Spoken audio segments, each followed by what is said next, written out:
notice this time. As I was leaving class, what was that, Wednesday? Remember on Wednesday we talked about so-called North-Whitney equation as a way to quantitate the diffusion or the dissolution, if you will, of a particle. And we said that we could represent that equation as delta C over delta T is equal to K times, I think it was some Ks times in parentheses Cs minus C. And we talked about all these parameters, so I'm not going to repeat that all over again. But I said that this K here was equal to, that K is equal to D over H. Yeah. And I define H as the thickness of the diffusion layer surrounding the particle.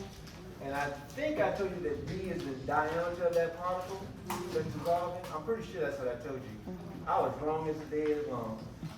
And you know, as I was walking back to Gray Hall from here, I was thinking about it.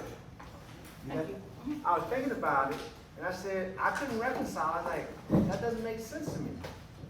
Because if D is the diameter of the particle, what would happen to that dissolution rate? Multiple choice question come Monday. What would happen if D, assuming D is the diameter like I told you, what should happen to the dissolution rate as the diameter of the particle decreases? Because so the diameter, that's the particle, the diameter is the distance across that particle. What would happen to the dissolution rate according to North-Whitney equation? Decrease. As the diameter increased, Decrease. Come on. It's a decrease. According to what I told you, if D is in the numerator here and I don't change anything else, increased diameter should increase the dissolution rate. Okay, again, I keep trying to tell you, if you have an equation, look at the math that the equation dictates. Don't just guess, okay? I heard several people say decrease. But now, why does an increase in the dissolution rate not make sense as the diameter increases? Another multiple choice question. Because the particle size. Now, I can think of two good choices, and then as I'm sipping, I can come up with three more. Why does the increase in D? Why is that not consistent with an increase in the dissolution rate? This is what was bothering me when I left you guys. I'm saying, Yeah. What's up, Daniel? Because the diameter will increase the particle size too. Okay, he said because diameter will increase the particle size, which means what? A decrease in dissolution. I mean, decrease in dissolution because of what? What about the increase in particle size would cause, surface area, right. Increase in diameter implies that there's going to be increase in surface area. That's what I want you to say. And we all know that increasing surface area for a given weight of particles, increasing the surface is going to decrease the dissolution rate. So that's what was bothering with me. So actually this D right here is not the diameter of the particle, it's the so-called diffusion coefficient. D is equal to a so-called diffusion coefficient. So as the diffusion coefficient, I have to grab another marker. So the diffusion coefficient, as that increases, then the dissolution rate will also increase. It's the diffusion coefficient. And I'm gonna give you a non-technical explanation of diffusion coefficient. Okay? The diffusion coefficient has to do with that diffusion of the molecules from the diffusion layer surrounding the dissolving particle into the bulk solvent. So let's say if we had two beakers, same size beakers, same amount of solvent, and we drop this is my non-technical explanation of diffusion coefficient. So let's just say one we had the solvent was a syrup. I'm just making up stuff, okay? Another one it was pure H2O. And I dropped the marble. The marble represents the drug particle. The drug particle that's going into the bulk solvent outside of the diffusion layer.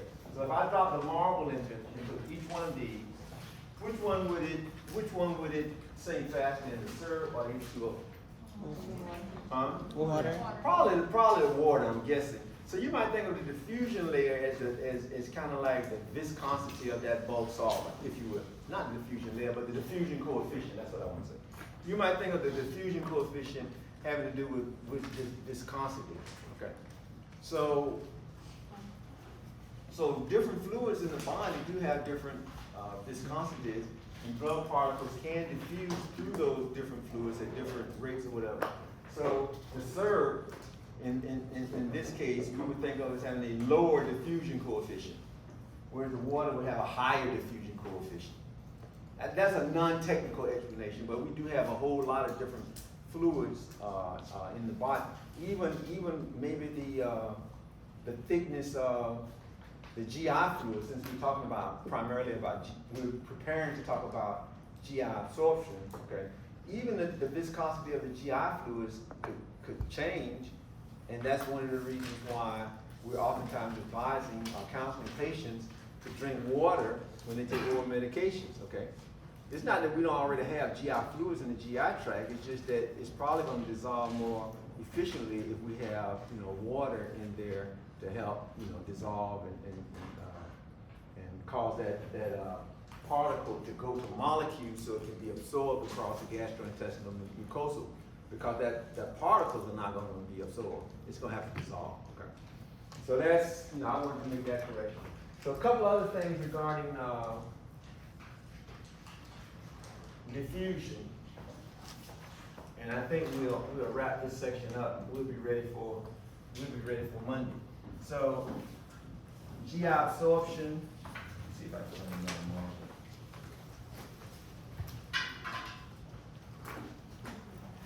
GI absorption.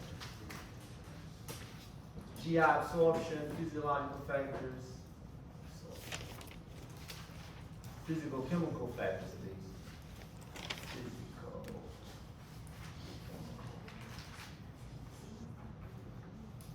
Factors. So we were talking about dissolution. So another physical chemical factor that we need to consider under dissolution is particle size.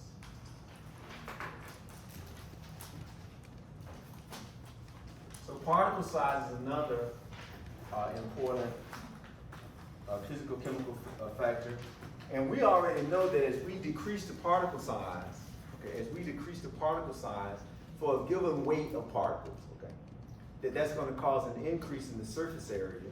And because of the increase in the surface area, we're going to have more of that particle in contact with the solvent, and then that should tend to increase the rate of dissolution.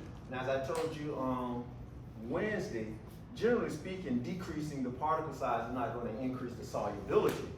The total amount of drug that will go in solution, the total solubility, is going to usually stay the same. We gave the example of powdered sugar versus granulated sugar. But the powdered sugar, because it has a smaller particle size, should dissolve faster, to sweeten your tea, at least in theory. So if we can get the drug to go into solution faster, in other words, if we can increase the dissolution rate, what effect would that have on the absorption rate? How fast the drug gets into the bloodstream? If we can increase how fast it dissolves in the GI tract, what effect would that increase the rate that the drug reaches the bloodstream, or decrease it or have no effect? Increase. It should increase the rate that the drug reaches the bloodstream, which usually is where we want the drug to be.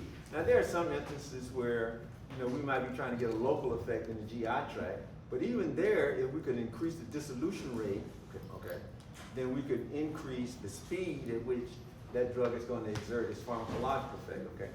So particle size is important to dissolution. Have you talked about, when you were in dosage forms or any other class, this concept of micronization? You've heard that term before? How many have heard that term before? I knew I wasn't going to get a single hand, y'all lying, but you had that, in dosage form, you didn't talk about reduction of particle size and the term associated with that called micronization? Yes. Huh? Nobody ever heard of that before? Okay, I'm going to ask Dr. Shea about that. And if Dr. Shea tells me that that's a concept that you were introduced to in dosage forms, then I'm gonna make an adjustment on exam 4. I can't do it now. But I'm just teasing about that. I'm not that kind of person. But micronization has to do with the reduction of particle size. And technically speaking, I just say micronization is the reduction in particle size, but technically, particle size. I was looking at some stuff before I came to class today, and technically speaking, micronization has to do with the reduction of particles to 5 micrometers or less. Okay. To less than or equal to, I'm just going to say 5 micrometers. 5 micrometers, 5 times 10 to the minus 6 meters, okay? Technically speaking, okay? Because you can reduce particle size. I mean, probably granulated powdered sugar, probably the particle is not this small or whatever. But technically speaking, this reduction in particle size, for our purposes, we can just consider it that, we reduce the particle size, we micronize it, okay? It may not be less than the 5 micrometers, okay? So there are some examples of drugs where micronization has been shown to increase the absorption efficiency. And in my notes here, I have drugs such as aspirin. Aspirin shows a faster therapeutic effect or therapeutic efficacy when the particle size is reduced. I have chloramphenicol. I don't believe these are in your textbook, but these are just examples. Digoxin. Digoxin is another example of a compound that shows an increase in therapeutic efficacy when it undergoes micronization. Let me see, I got a couple more. Phenobarbital, I just say PB, phenobarbital, and nitrofurantoin. Just some examples. I'm sure there are a host of others. Okay, but all of these compounds have shown increased therapeutic efficacy when they undergo this so-called micronization process.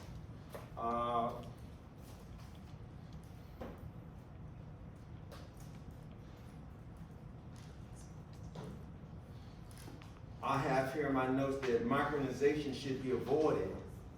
Micronization should not be used to increase the dissolution process. It should be avoided when dissolution is not the rate limiting step.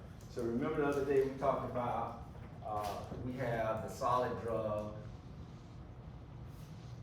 and then the solid drug can undergo disintegration, disintegration. And we said this was oversimplified, okay? And then the disintegrated particles can be, I'm just gonna say drug particles. I don't know if I had it exactly like this the other day, but the concept is the same. Drug particles, okay? Those are the ones that we use the Norris-Whitney equation to we just took one particle, but you're gonna have literally thousands of particles. Drug particles, and the drug particles undergo a dissolution step, and after dissolution we can have drug in the bloodstream, drug in blood, which in most instances this is where we want the drug. So what I'm saying is that this process of reducing particle size, micronization, unless this is the rate limiting step, and we talked about that in some detail on Wednesday. If this is not the rate limiting step, which usually it is for most modern solid drug products, okay? But if it's not the rate limiting step, let's just say for instance that this is the rate limiting step, disintegration. And again, I might have left out a step for another day, but the concept is the same. Let's say that the breakdown of the product, the drug product into smaller particles, let's say this is the slow step. Then decreasing the particle sizes is not going to do any good. If this is the slow step, we can decrease the particle size as much as we want to. That's not going to speed up the movement of drug molecules into the blood after they undergo dissolution. If this is the rate limiting step. Does that make sense? Mm-hmm. Micronization or the reduction of particle size wouldn't help. So that's why we're saying that micronization should be avoided, okay, if that dissolution process is not the rate limiting step. If that's the rate limiting step, then at least in theory, as we reduce the particle sizes, then the drug is going to dissolve faster according to the Norris-Whitney equation, okay? and we should get the drug in the bloodstream faster. So that's why, you know, for these types of drugs, that's what's happening. We can get an increase in the therapeutic efficacy because we're getting the drug to the site of action more quickly. Okay. Yes. Question? That low-key went over my head. You said that went over your head. Yeah, a little bit. I got into the reason why the dissolution, well, is the rate limiting step for dissolution is the noise equation. But why it's not is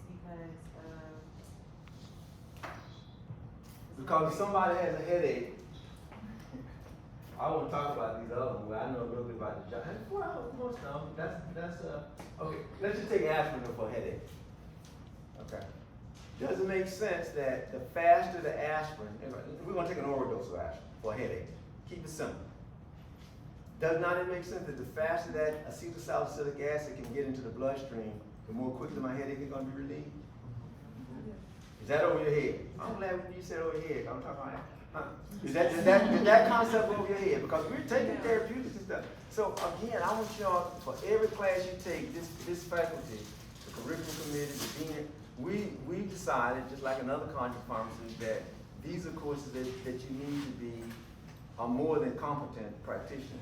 So for every course, at least even if the instructor doesn't bring it to your attention, try to reason in your own mind. Are you an action instructor at some point? Why are we taking this course? Why is this course important? Okay. So you ask yourself that question also about this course. So pharmacokinetics just by itself, you know, it's not that big of a deal, but we got to link it with drug therapy.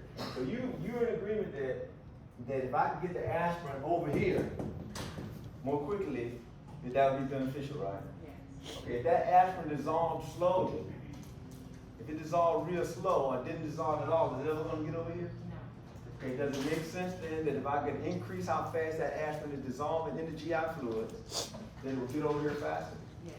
Okay, what effect would decreasing the particle size of those, you know, you're looking at an aspirin tablet, but those are individual particles that compose that tablet. What effect would increasing the particle size have on how fast that aspirin dissolves in the GI tract? Slower. Yeah, it is over here. Yeah, if I decrease the particle size, I'm going to increase the surface area for a given weight of aspirin. Right. So if I increase the surface area, the dissolution is going to occur faster, which should result in the aspirin dissolving faster and getting over here faster. Okay, that makes sense. Okay. But now I don't want you guessing at this, because your first response broke my heart and messed my pacemaker all up. Oh, Okay.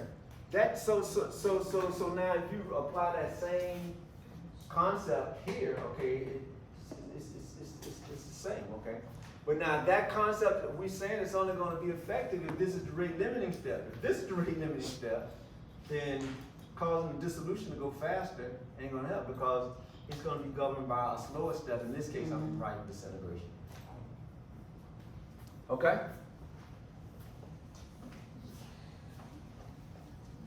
See what else I can. Okay, another factor, okay, that's all I have on the particle size. We're talking about dissolution, okay? Any other questions before I send this to that great big whiteboard in the sky? In terms of particle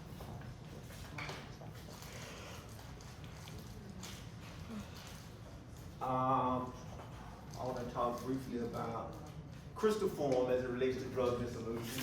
Crystal form. Crystal form. Okay. And by crystal form, I'm really talking about the crystalline structure, the molecular structure of the drug molecule itself, okay? So solid particles, solid drug particles can exist either in a crystalline form, or they can also exist in a so-called amorphous form.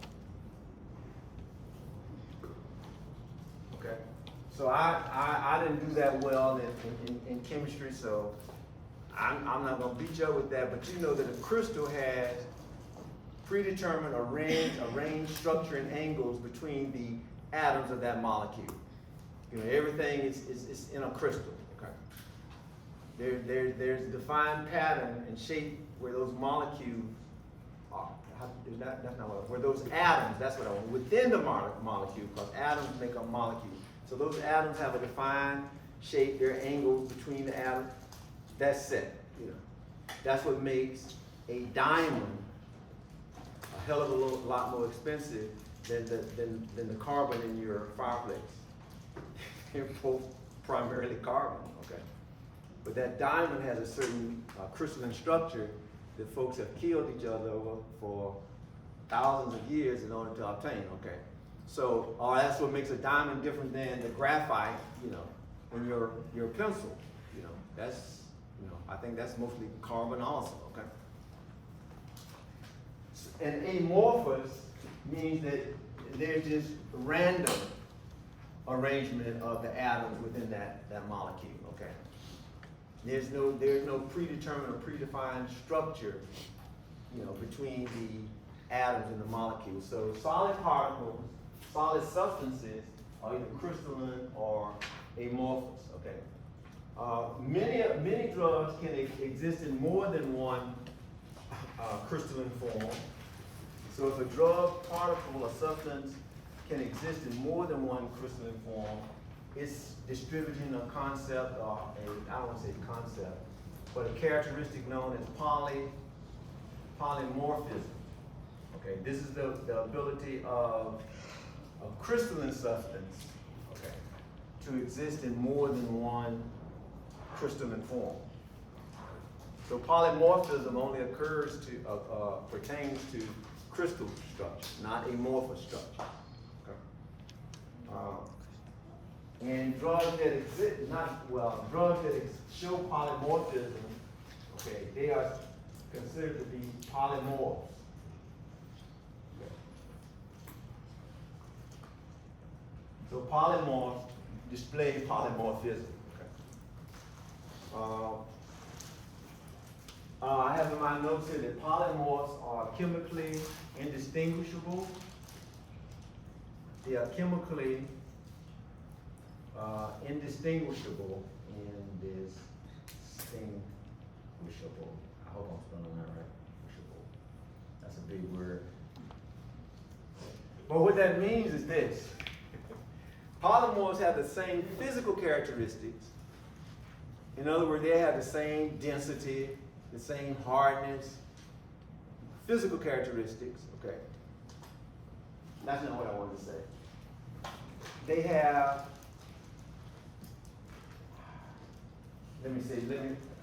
they'll react chemically the same way. Okay. Maybe I better go from the chemical standpoint, okay. So if I had polymorph A and I had polymorph A1, polymorph A1, and I reacted A with B, okay, with some reactant B, okay, it would give me C. The same thing here. If I react this with B, it would also give me C. They react the same, they would get the same product, same reaction rates and everything, okay. That's what I mean when I say that they are chemically indistinguishable. But they do have different physical properties. So that's what so these two polymorphs have different physical properties, A and A1, okay? So physical properties such as melting point is a physical property. Mm-hmm. Boiling point, density, okay? Those would be different for A and A1. But they would react with a reactant, in this case I'm saying reactant B, okay? They would react exactly the same. So they are chemically indistinguishable. You can't tell the difference between two polymorphs by the way they react. Yes. So they react. I mean, the product would be the same even though they're chemically indistinguishable. Well, what would be the same? Product. Yes, the product is the same. I thought I was making that clear, but I'm glad you asked. Yes, they were right. Because that product was different, that would be a way of chemically differentiating between those polymorphs. So that's a good question, so I'm glad you asked that. Yeah. So they will both yield the same product as well. At the same rate. See what the rate constants and everything would be the same for these two reactions. Even though, these are polymorphs. Okay? In general, and make sure you in general, the amorphous form of a compound, because some compounds occur both in the crystal, like the charcoal and the diamond. It's all carbon. So some compounds occur in both. I shouldn't say maybe. Well, I shouldn't say all. Some compounds might not even be in crystalline form. But for those compounds that can occur in both the crystalline form and the amorphous form, just think carbon, diamonds, okay? The amorphous form is generally more soluble, okay? The amorphous form of the compound is more soluble, generally speaking, and it will have a higher dissolution rate, okay? Generally speaking, the amorphous form of the compound is going to be more soluble and have a higher dissolution rate. Okay, and the reason for that is that remember in the crystalline form we got those set bonds between atoms, and it takes energy to keep those bonds intact. Those given angles and stuff like that.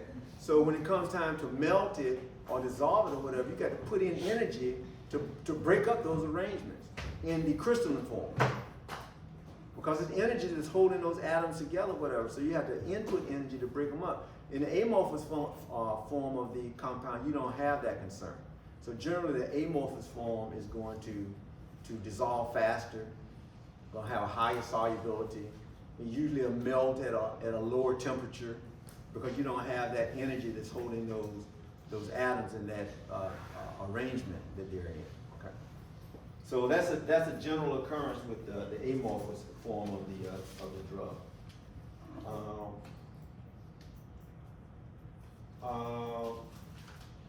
At a given temperature and pressure, these two polymorphs, I'm just calling A and A1.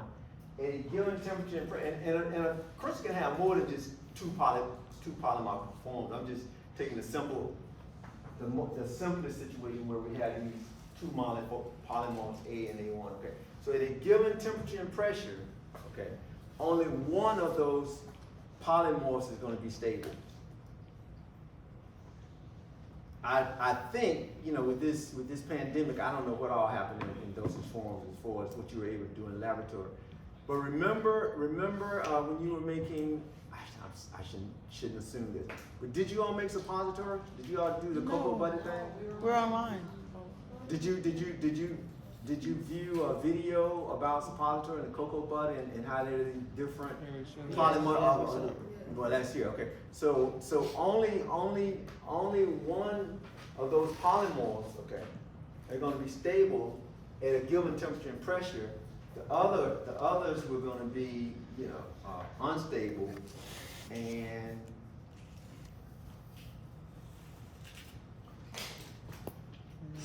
yeah, I have in my notes here that eventually that the unstable polymorph, okay, if you change the temperature to pressure, you're going to create some instability, and eventually the unstable polymorph is going to revert to a stable form. Okay. So at a given temperature and pressure, only one crystal form will be stable, and the other polymorphs, okay, under those conditions will eventually convert to the stable form. Under those changed conditions. You change the temperature and pressure, okay, you're going to cause instability, okay? And then the ones that are unstable, as you maintain that temperature and pressure, in other words, these two polymorphs were at a given temperature and pressure, okay? If you change that temperature and pressure, only one of them is going to stay stable, okay, and then the other ones will, revert to a stable form. And then I have something called a metastable polymorph. Metastable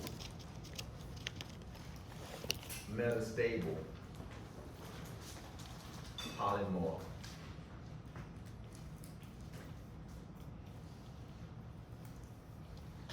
So we have something called a metastable polymorph, and This polymorph, type of polymorph, is at a higher energy form.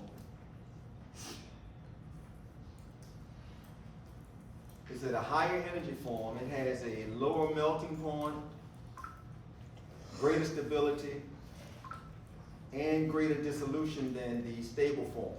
So the metastable form is in between stability and stability. It's in between, okay? Metastable. Okay, it's a higher energy form. It has a lower melting point and greater solubility and a greater dissolution rate than the stable form. So we've already said that if we change temperatures and pressure, okay, these polymorphs are, one's going to stay stable, one's going to be stable, and the other one's going to go to stability at the new temperature and pressure, whatever the case may be. So those ones that are changing are metastable. They're in between. Okay, and what we're saying is that metastable polymorph is a higher energy chemical form. Okay, it's got a higher melting point. Okay, there's a higher melting point. It has greater solubility. Did I say lower? Yes. I did. That's what's in my note. I thank you for correcting me. And I heard several people do that. Very good. A lower melting point, greater solubility, and a greater dissolution rate than the stable polymorph. Okay. Okay. So I'm saying all of that to say that the therapeutic efficacy of the drug, could very well be influenced by, the crystal form that the drug's administered in. Okay. Yes. I'm sorry, do you Those mind repeating characteristics. Do I mind that? So we have repeating lower what? melting point, greater solubility, and then what else? Greater dissolution rate. Greater dissolution. Right. So since some drugs can exist in different crystalline forms, I hope you can see that the crystalline form, not all drugs have different crystalline forms, but the crystalline form can in fact affect the therapeutic efficacy of the drug, okay? If it can affect the solubility, if this is an oral dose, it can affect the solubility and the dissolution rate. And we've already said that dissolution rate and solubility have to do with how fast the drug can get in the bloodstream, okay? The crystal form that we administer drug in can be a very important consideration for us, okay?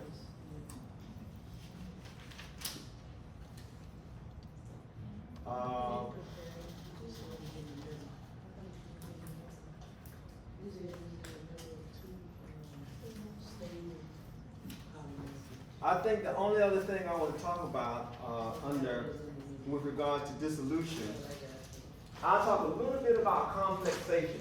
This subject is so vast. Of course, I don't have a complete understanding of it. I don't think your textbook does it justice because it only has like 3 pages that talk about physical, chemical factors or whatever. So we've covered a lot of things that are not even in your textbook. But let's talk a little bit about complexation and how that affects dissolution and drug absorption. Complexation.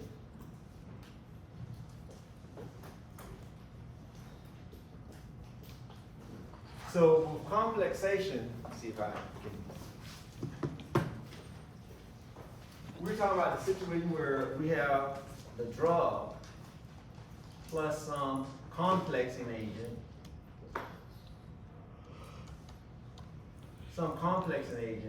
And those two interact with each other to form a so-called complex. First of all, let me say that complex might be more soluble or less soluble than the drug itself. Okay.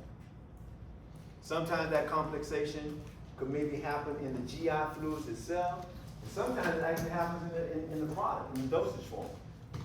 Because we know that in the dosage form, in the drug product, we have more than just the drug. We've got a lot of other excipients in there. So sometimes that complex formation can actually occur in the package, on the shelf, or whatever. Okay. Sometimes it can occur, inside of the body itself. So we have complexation occurring, whether it's in the drug product itself or whether it's in the GI tract. This can affect the absorption of the drug because that complex may be less soluble. It might have a lower dissolution rate. So we got a lot of the drug that's tied up with the complex, okay? That's not gonna be a good thing, okay? But there are some times when the complex can be exploited because the complex can have, in some instances, a higher dissolution rate than the drug itself, okay? So it can go either way.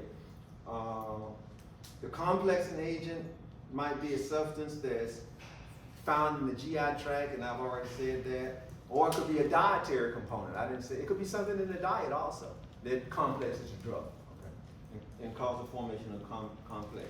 Or as I said earlier, it can be in the dosage form. So we got at least 3 potential sources of a complexing agent. It could be the dosage form itself, the drug product. It could be something in the diet, okay, that we're eating concurrently with taking the drug, okay? Or it could be in the GI fluids itself, or the dosage form. I have in my notes here that mucus, I have my notes that intestinal mucus, that's a normal component of the mucus, that it can form a complex with streptomycin. Okay. So that's one example where a normal biochemical in the body, in this case, mucin, can form a complex with streptomycin. Complexation, according to my notes here, that when the complex is formed, that under normal circumstances, I don't want to say under normal circumstances, under most circumstances, the complex will usually increase the total. Under most circumstances, the formation of a complex will usually increase the solubility of the drug if it's a poorly soluble drug in the first place. So let me see if I can say that where it makes sense. If we have a poorly soluble drug, usually when that drug forms a complex, it will increase the total solubility of the drug. Am I saying, is that making sense? If it's a poorly soluble drug from the outset, and I complex that drug with a complexing agent, usually, not all the time, usually, okay, that's going to increase the solubility of that, what once was a poorly soluble drug. Does that make sense? Okay, very good. Okay. Now, this complex, okay, maybe I should emphasize that this complex, that a lot of times this is just like protein binding, this is a reversible process, okay? So when that complex drug is in solution, it's going to exist in 2 forms, the complex form and the free drug are going to exist, okay? So usually complexation is a reversible process, okay? We can form an equilibrium between the complexing agent and the complex, okay? So it's usually a reversible process, okay? So that drug that's now going into solution as a result of being complex is not going to exist just as the complex. It also will have some free drug in there as well, because of the reversibility of that process in most instances.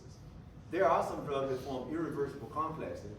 The complexing agent latches onto the drug and it doesn't form an equilibrium. I mean, it's just a one-way process, okay? But this oftentimes is an equilibrium process. That's what I'm saying. Okay. And then also this complex can go back and forth between the complex form of the drug and the free drug.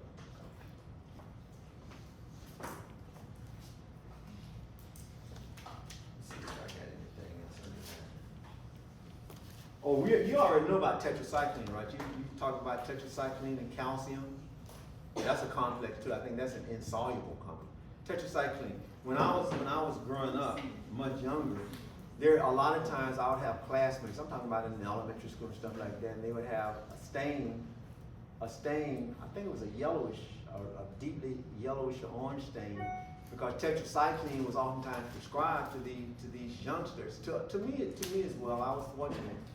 And dietary calcium will complex with tetracycline, which is still widely used antibiotic, and it can form an insoluble complex. You've not heard that before? Okay, well that's That's a real occurrence, okay? And that insoluble complex, okay, results in, would that increase or decrease the absorption of tetracycline if the complex that's formed is insoluble in the GI tract? That would decrease, okay, yes, so dietary calcium, I don't know, you guys probably know, you're taking potent therapeutics. If you don't know, look this up. When a patient is prescribed tetracycline, is there any counseling regarding ingested milk and other calcium containing? Is it? Huh? I'm saying, is it? Well, this is the reason why. This is the reason why, because of, right here, complexation, but an insoluble complex form. So you said it would stain the tongue of The teeth a lot of time, but I don't. That probably, you know, was in the days when they were trying to figure out optimal doses and stuff like that. I'm just guessing that either the dose was too high, or it may have very well been because the advancement of knowledge wasn't to the point where folks understood what was causing it. I don't think that happens so often today, even though tetracycline is still widely used. Yes. Yeah, it would actually, the stain, you couldn't get it out with pearl drops or whatever. It was just a permanent stain that, you know, formed. And probably had to do too, because I think we have a lot of calcium in our tooth structure as well. So tetracycline would get there and form a complex.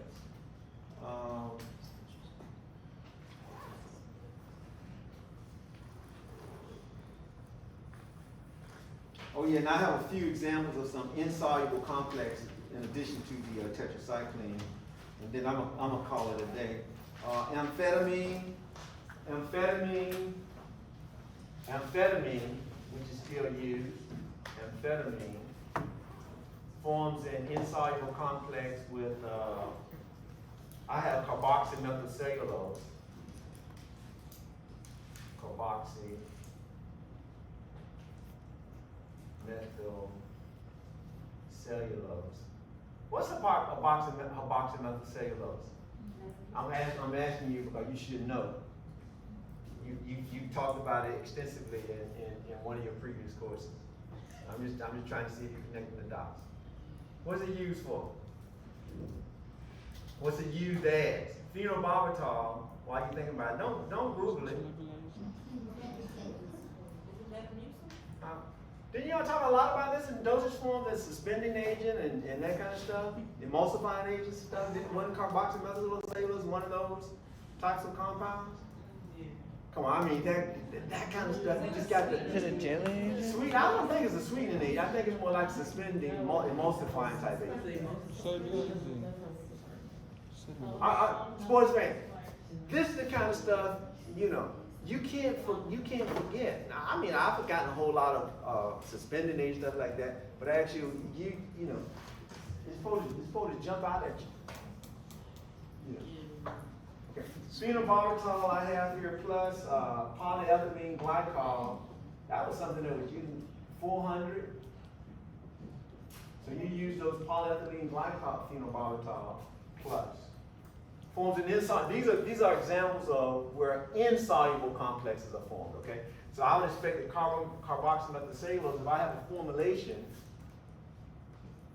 you know, suspension of something that's using carboxymethylcellulose, the take-home message here is that patient is also taking amphetamine, that you should be at least aware of the possibility.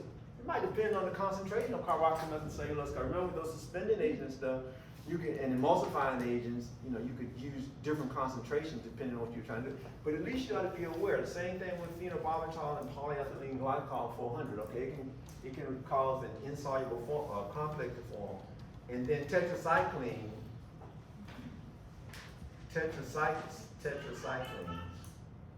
Okay, I can take the hint. I don't need that. Plus, here in my notes I say heavy ion, heavy metal ions.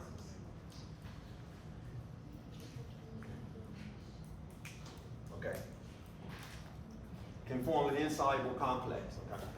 It won't be absorbed. Period. Okay. So those are just 3 examples of insoluble complexes. Again, you know, like we said, the complex, you know, is usually reversible, and if it's a poorly soluble drug, we can exploit this complexation because we said that in many instances, the complex would be more soluble than the poorly soluble drug. Okay? So sometimes the complexation of a drug can be exploited to increase the absorption of the drug. Okay? I'm gonna stop right there. Questions? What's on the test? Is this on the test? Is physical chemical factor on it? Yes. But I've already told you that. I know, it's just a But I've lot. already told you that. I showed you that on Tuesday.